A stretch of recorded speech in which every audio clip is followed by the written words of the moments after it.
भैया हमारा वक्त का पता ही नहीं चलता यार। दिन कैसे गुजर गया लगता है कुछ किया ही नहीं। हाँ बस इसी को ज़ाया वक्त कहते हैं। वक्त सबसे कीमती है और हम इसे सबसे सस्ते में बेच देते हैं। भैया हमारा ऐसा तो सब करते हैं यार, आराम भी तो जरूरी है।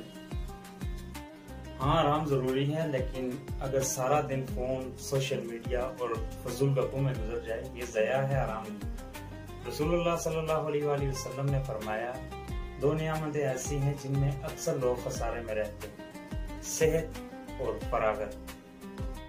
भैया मरो तो फिर मैं क्या करूं, कहाँ से शुरू करूं? हर दिन के आगाज में नियत कर, किसी की मदद कर या कुरान का एक सफ़ा ही पढ़ ले। अल्लाह ताला छोटे अमलों को बहुत बड़ा बना देता है। वक्त गुजर जाएगा, या हम वक्त को काबू करेंगे या वक्त हमें ज़ाया कर देगा।